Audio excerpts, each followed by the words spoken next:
So my wife actually told me what she wanted for dinner, which is a first. She said she wanted birria tacos. Happened to be driving by Taco Bell whenever I saw that. So I thought, what's the best thing we could do with birria? Let's make a Birria Crunchwrap Supreme. We're gonna start by softening up these chilies. I'm gonna throw in some bay leaves, and we've got some guajillo chilies, some ancho chilies, and some chili de arbol. I'm gonna start by removing the seeds and the stems here. Just kinda gotta crack it open and squeeze them out here. We're gonna throw it right into this pot of steaming water. Do the same thing with these ancho chilies.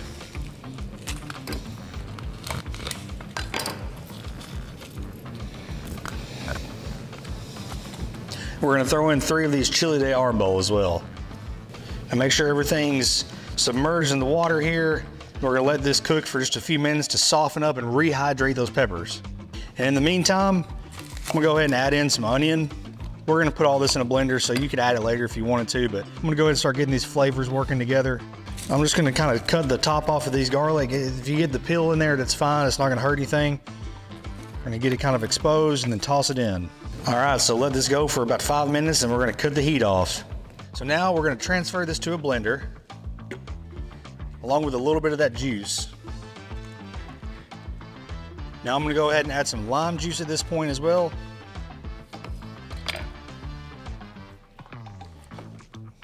Try not to drop it. And I'm gonna go ahead and add in a big handful of cilantro. We'll throw in a big pinch of salt and pepper. Now let's get this blended up.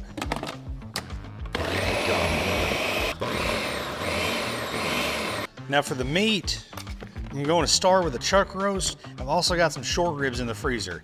A lot of people you'll see use oxtail. Traditionally it uses goat. I've done it with just a chuck roast before and that's great, but we're gonna end up adding some short ribs as well. And we're just gonna cut them into small pieces, just like that, removing any too much fat. You like to have a little bit, but you don't want anything that's not gonna render out to some degree. Could have grabbed a bigger knife for this. We'll go ahead and season this with salt and pepper. So we've got some massive short ribs here. We're gonna take these and we're gonna season them just like we did the chuck roast. Hit them with salt. You can hit them with a little pepper. That's not gonna do a whole lot here. And you don't wanna have too much pepper because when we sear this, you could risk the pepper can kind of burn. Now these short ribs have a really hard fat cap on them. Yours may not, but mine do. If yours doesn't, don't worry about that. You just don't want so much fat that it's not gonna be able to render down. All right, we've got our big pot here. We're gonna add some oil to the bottom of it, just enough to coat the bottom. All right, now that this is smoking hot, we're gonna add in our chuck roast first. Just gonna let it go for about 60 seconds on each side, flip it over, remove it, and we're gonna sear these off as well. All right, now that we got some good browning going on, we're gonna flip them and get the other side. All right, now we're gonna remove it, set it aside. We're going with these short ribs. And if these little bits can fit in the side there, we're gonna do that too. Flip these over as well, get the sides. All right, now we're gonna add this paste into it. Now, one thing we didn't add to the blender, we're gonna go ahead and add now, is this crow fajita rub.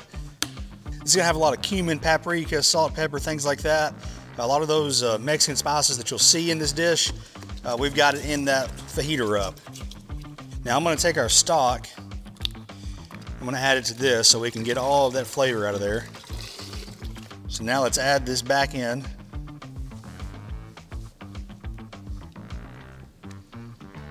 Try to push it down as best you can, but we're gonna fill this up with this beef stock now. Again, I like to pour it in this so we make sure we get as much of that flavor out of there. You wanna make sure everything here is covered.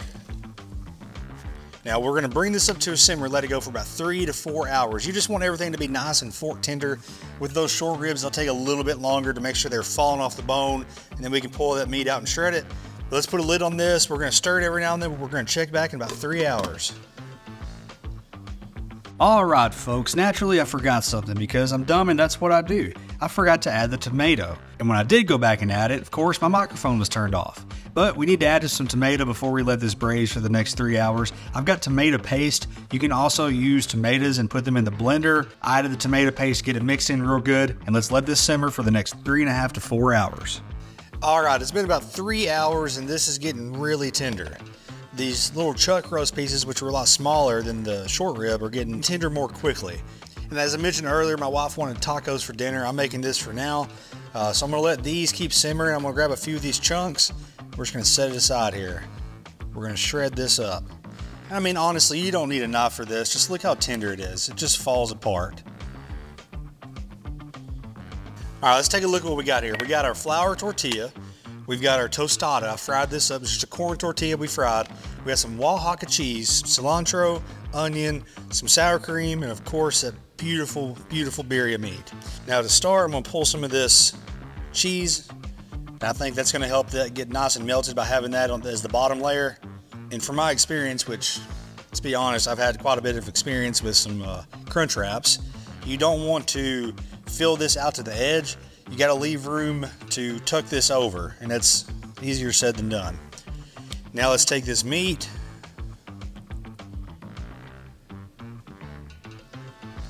And it wouldn't be right if we didn't take some of that juice, that consomme, and dump some of that right on top. Now let's add this tostada, some sour cream, some onion, and cilantro. Let's see if we can fold this over and make it fit. I don't think so. I'm gonna get out ahead of this. I overdid it even when I said not to. Listen, I'm an expert when it comes to this stuff.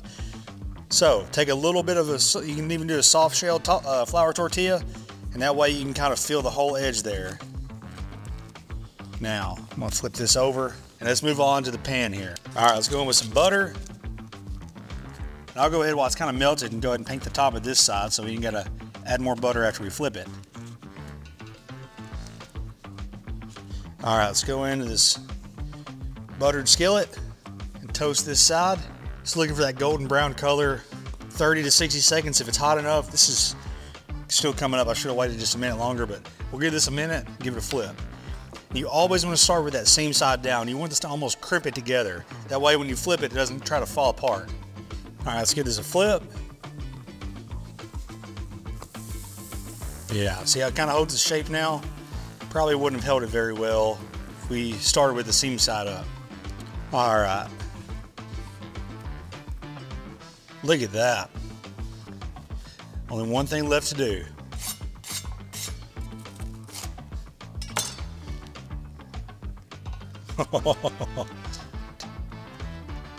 Now this is birria, so we naturally got to have the bowl of consomme and we got to go dunk it. Oh, look at that. Here we go.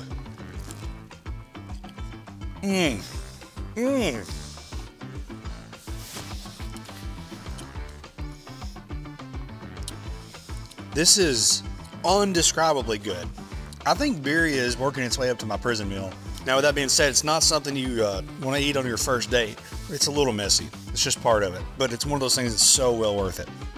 You can find the full recipe for this and dozens of other great recipes along with our merch and our rubs at crowfood.com. As always, thanks for watching.